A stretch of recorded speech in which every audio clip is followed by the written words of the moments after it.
Hotep à tous, bien-aimés frères et sœurs. Écoutez ces chiffres-là. Ça va vous donner, ça va vous faire froid au dos. RDC, Congo démocratique, 18 millions de morts. Somalie, 550 000 morts. Ouganda, 500 000 morts. 120 000 femmes violées. Soudan du Sud, 380 000 morts. Le Soudan, ou on peut appeler ça aussi Soudan du Nord, 300 000 morts. Libye,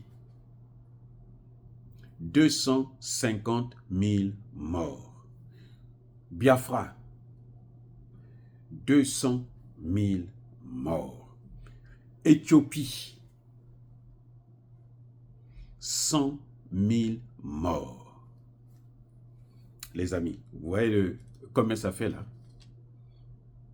Tout ça, c'est l'œuvre de qui? L'œuvre des Occidentaux. Derrière toutes ces crises, il y a l'Occident.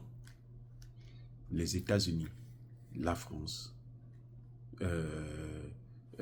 la Grande-Bretagne, l'Allemagne, la Belgique et les autres. Voilà la seule chose qu'ils savent faire chez nous. On va prendre le cas le plus illustre, celui du Congo démocratique, le plus triste, où c'est un pays frère qui vient massacrer les autres pour les intérêts des Occidentaux, le Rwanda. Paul Kagame est un boucher. Je dis bien un boucher qui n'hésite pas à exterminer tout le monde parce qu'il a besoin de paraître devant son maître, c'est-à-dire les États-Unis, comme étant un bon élève dans la tuerie.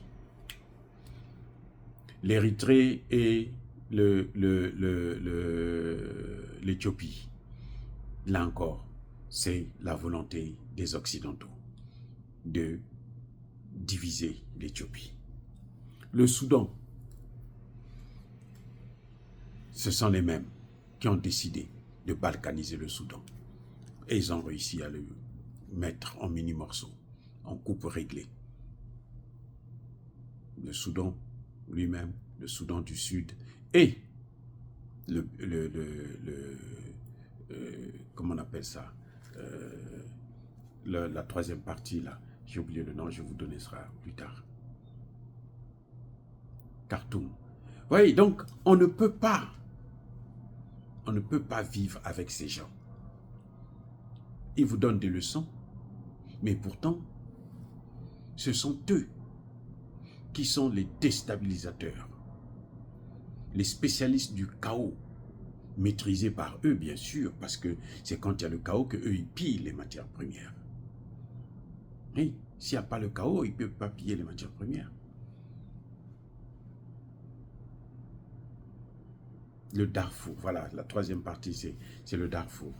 Vous avez le Soudan du Sud, le Soudan du Nord et puis le Darfour. On ne peut pas continuer comme ça.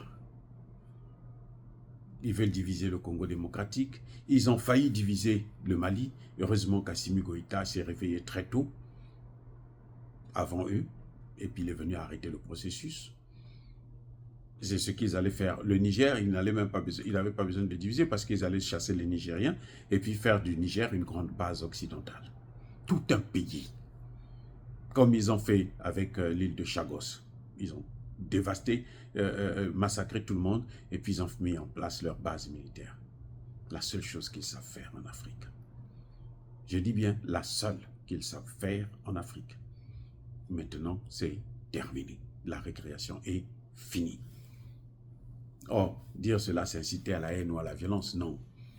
Il faut toujours leur rappeler le nombre de morts qu'ils ont occasionnés dans nos pays.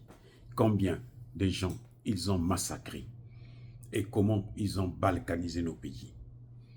Et les chiffres que je vous donne, ça c'est seulement en Afrique. Si je sors de l'Afrique pour aller en Irak, en Yougoslavie, en Afghanistan et autres, c'est que vous allez avoir la chair de poule. Parce que c'est incroyable. Et c'est ça qu'ils savent faire en Afrique. Maintenant, ils s'acharnent sur l'Afrique, ils veulent occuper l'Afrique.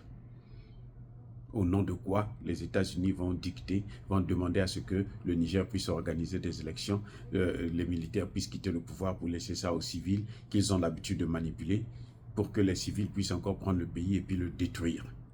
C'est fini ça, on n'en veut plus. Nous voulons notre souveraineté. Vous ne nous arrangez pas, ne nous dérangez pas, dégagez. Bien-aimés frères et sœurs, soyez bénis, abondamment bénis par le Dieu de Kémite et par nos ancêtres angélisés. Mais que tous ceux qui persécutent le continent africain le pillent et le déstabilisent, qu'ils soient noirs, blancs, chinois, arabes, juifs, indiens, qui qu'ils soient punis, maudits, foudroyés, neutralisés, écrasés, effacés par le Dieu de Kémite et par nos ancêtres angélisés. Vive l'Afrique éternelle, j'ai dit et j'assume.